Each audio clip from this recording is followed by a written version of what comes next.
দুনিয়ার ভেতরেও দেখবেন সন্তান যদি দূরে কোথাও বিপদে পড়ে সবার আগে অটোমেটিকলি যিনি জানেন তিনি হলেন মা। কথা বলেন ঠিক কিনা? মায়ের মনটা মোচড় দিয়ে উঠলো, কেন সন্তানকে নিয়ে নানার বাড়িতে যেতে চাই। কথা তো বলছে ভালো, কিন্তু অন্য কোথাও অন্য কিছু মতলব আছে কিনা জানে না। মা মনের ভিতরে কথাটাকে লুকিয়ে রেখে মেয়েকে সাজিয়ে দিলেন। মেয়েকে সাজানোর পর বাবা মেয়ের হাত ধরে নানার বাড়ির দিকে বের হয়েছেন। মেয়ে কয়েকবার নানার বাড়িতে গিয়েছে। কিছুক্ষণ পর পর বাবাকে ডাক দিয়ে বলেন, বাবা এটা তো নানার বাড়ির রাস্তা না, এটা তো নানার বাড়ির রাস্তা না, কোন দিকে আপনি যান? নানার বাড়ির রাস্তা তো এটা না। দেহিয়াতুল কালবি বলেন, না না, তুমি একদিক দিয়ে গিয়েছো, তোমার নানার বাড়ির রাস্তা ওইটা বাদে আরো অনেকগুলো আছে, চলো আজকে অন্য রাস্তা দিয়ে যাব। দেহিয়াতুল কালব তখন মুসলমান হন নাই, হাত ধরে নিয়ে চলে যাচ্ছেন, রাস্তা পার হচ্ছেন, আগাচ্ছেন। যেতে যেতে এমন একটা জায়গায় গেলেন যেই জায়গায় কোনো মানুষ নাই, আশেপাশে কোনো বাড়ি ঘর নাই। কিছু দূর বের হওয়ার পরে একটা কুদাল নিয়েছিলেন, কুদাল নিয়ে খুঁড়তে শুরু করলেন। মেয়েটা বলে, বাবা কি হলো, তুমি এখানে কুদাল দিয়ে খুঁড়ছো কেন? দেহিয়াতুল কালবি বলেন, আমি এইখানে খুঁড়ছি কেন, এখানে একটু দরকার আছে এই জন্য খুঁড়ছি। মেয়ে বলে, বাবা আমাকে দাও, আমি একটু খুঁড়ে দেই। ছোট মেয়ে খুঁড়তে পারবে না, তারপরেও বাবাকে বলে, আমাকে একটু দাও, আমি একটু খুঁড়ে দেই।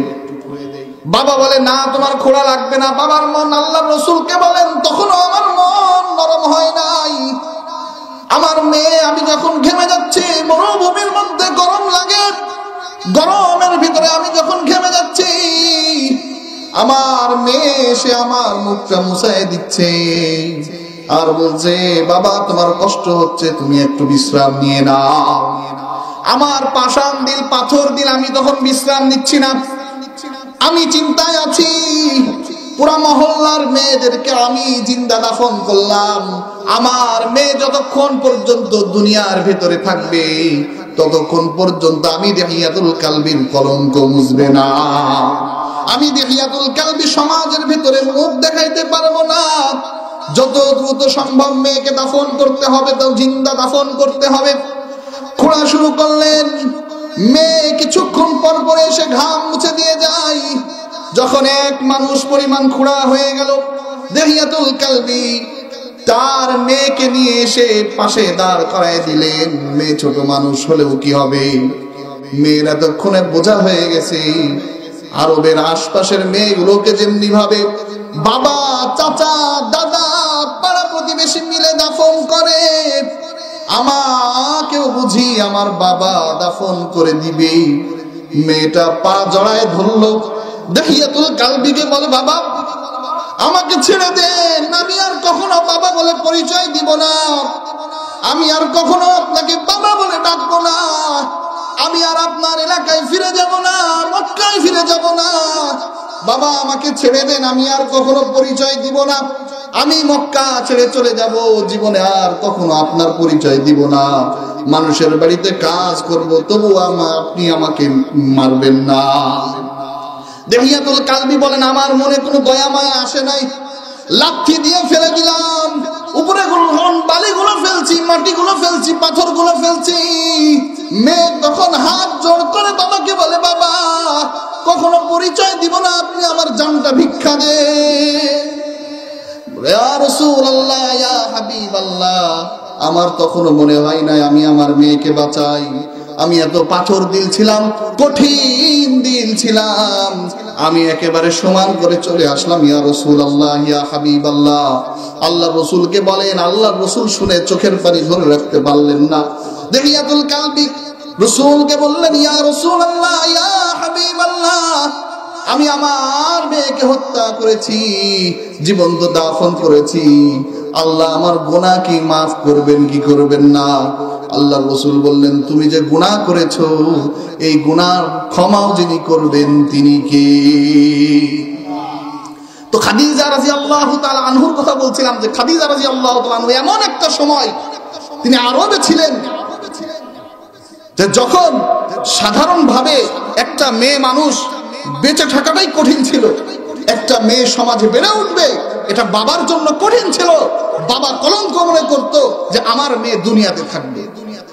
অথচ সেই সময় খাদিজাতুল কুবরা রাদিয়াল্লাহু তাআলা আনহু মক্কার এত বড় একজন ব্যবসায়ী ছিলেন যে কয়েকজন ব্যবসায়ীর যদি নাম মক্কার ভিতরে উল্লেখ করতে হয় এর ভিতরে খাদিজাতুল কুবরা রাদিয়াল্লাহু তাআলা আনহা ছিলেন একজন। বলেন সুবহানাল্লাহ। এত বড় ব্যবসায়ী ছিলেন, কিন্তু ইসলামের জন্য আল্লাহর মহব্বতে, রাসূলের মহব্বতে, ইসলামকে ভালোবেসে কি করলেন? যখন শিয়াবে আবি তালেবের ভিতরে আল্লাহ রাসূল সাল্লাল্লাহু আলাইহি ওয়াসাল্লাম সহ বনু হাশিমকে একত্রিত করে বন্দী করলেন, তখন খাবার নাই। একদিন দুই দিন তো বন্দী করে রাখেন নাই, একদিন না, দুই দিন না, এক মাস না, 2 মাস না, 1 বছর না, 2 বছর না, কাফেররা 3টা বছর আল্লাহর রাসূলকে বন্দী করে রাখলেন। আর সেই সময় খাবার আসা বন্ধ। কেউ বনু হাশিমের কাছে খাবার বিক্রি করতে পারবে না। আবু তালেবকে প্রস্তাব দিয়েছিল, কাফেরের দল প্রস্তাব দিয়েছিল, আবু তালেব তুমি একটা কাজ করো। কি কাজ? তোমার এই মুহাম্মদের এই কাজ কাম আমাদের ভালো লাগছে না, অতএব তুমি মুহাম্মদকে আমাদের হাতে তুলে দাও, আমরা এই হরিলা সাঙ্গ করে দেই। আমরা আর এই মুহাম্মদের জ্বালা সহ্য করতে পারছি না। আবু তালেব তখন বললেন, আবু জাহেল তুমি মুহাম্মদকে চাও, এই আবু তালেবের শরীরে 1 বিন্দু পরিমাণ যদি রক্ত থাকে ততক্ষণ পর্যন্ত মুহাম্মদের শরীর পর্যন্ত কেন, মুহাম্মদ পর্যন্ত তাকানোর সাহস তোমাদের থাকবে না। আবু তালেব এক কথার মানুষ, মক্কার সবার অবিসংবাদিত নেতা ছিলেন আবু তালেব। কারণ মসজিদে হারামের মুতাওয়াল্লি তিনি ছিলেন। তিনি কখনো মূর্তি পূজা করেন নাই, ইব্রাহিম আলাইহিস সালাতু ওয়াস সালামের দ্বীনের অনুসারী ছিলেন। তিনি বনু হাশিমকে একত্রিত করলেন। বনু হাশিম, এই যে আমার মুহাম্মদ, এই যে তোমার সন্তান, তোমাদের সন্তানকে কি আবু জাহেল ওদের হাতে তুলে দিবে? তারা বললেন, না, আমরা তুলে দিব না। যদি তুলে না দাও, ওরা তো হত্যা করতে চাচ্ছে, ওরা তো হত্যা করতে যাচ্ছে, তাহলে আমাদেরকে কি করতে হবে? এর প্রতিরক্ষা করতে হবে, প্রতিরোধ করতে হবে। তো তারা যখন শিয়াবে আবি তালেবে আশ্রয় নিলেন, মক্কার কাফেররা একটা অঙ্গীকার পত্র লিখে কাবার দরজায় টাঙায় দিলেন।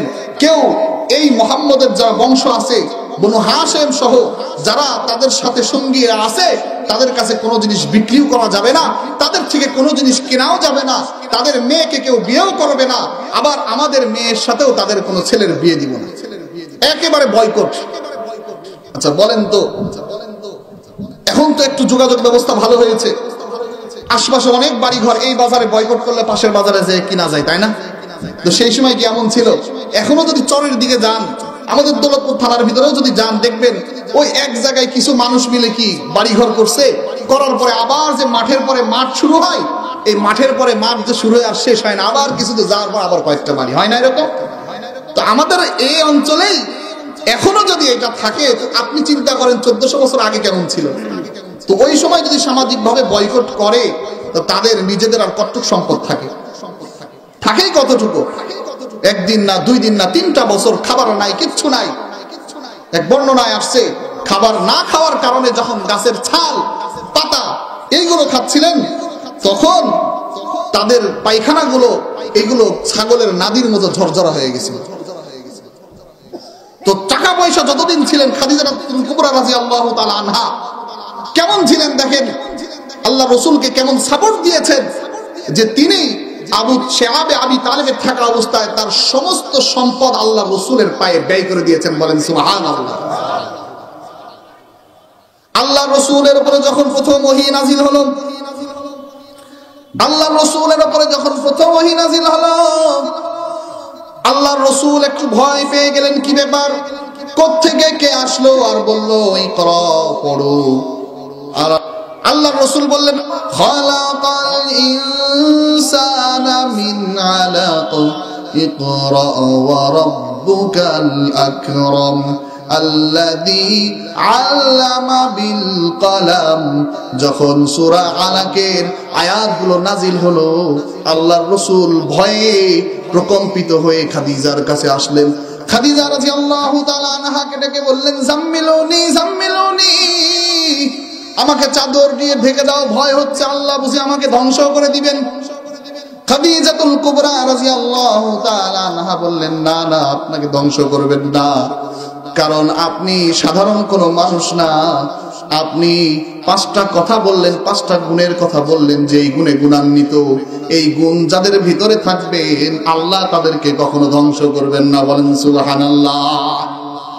আপনার মধ্যে 5টা গুণ আছে, এই গুণ থাকার কারণে আপনাকে আল্লাহ ধ্বংস করবেন না। এর মধ্যে একটা হলো আত্মীয়তার সম্পর্ক বজায় রাখেন, ওয়াতাহমিলুল কাল্লা, অভাবী দুস্থ গরিব দুঃখীদের আপনি কি করেন? সাহায্য করেন। ওয়াতাকসিবুল মাদুমা, আপনি যারা ইনকাম নাই, উপার্জন নাই, তাদেরকে উপার্জনের ব্যবস্থা করেন। ওয়াতাকরির দাইফা, আপনি মেহমানদারি করেন। আর আরেকটা কি করেন? আপনি যত মানুষ আছে তাদের আপনি সবকিছু দায়িত্ব আপনি নিয়ে নেন, দুর্বলদের সহায় হন।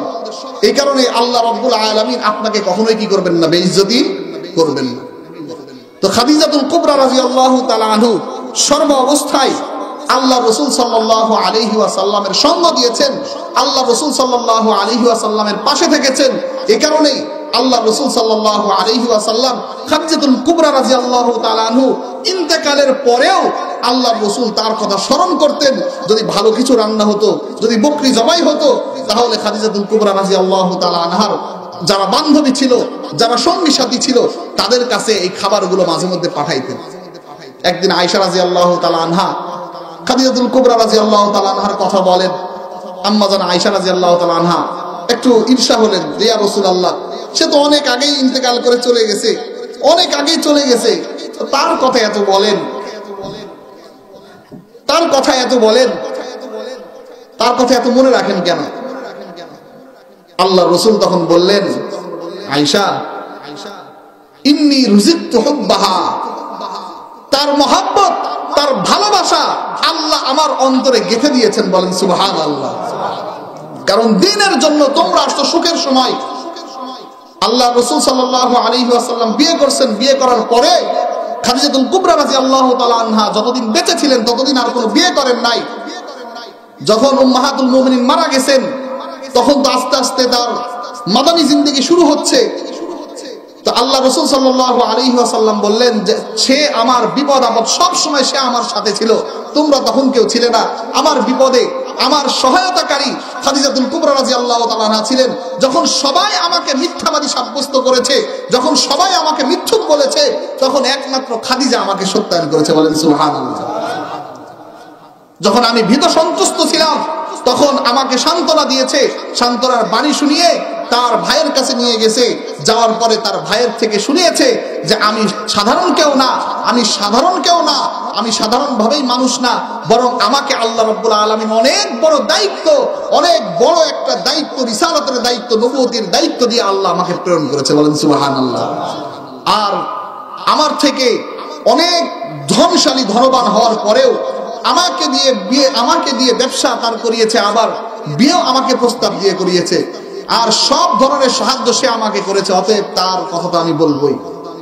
তো আল্লাহ রাব্বুল আলামিন যে বিষয় নিয়ে কথা বললাম, যে আল্লাহর মহব্বত, আল্লাহর ভালোবাসা, সময় কম, এজন্য আর বয়ান লম্বা করলাম না, হুজুর চলে আসছেন।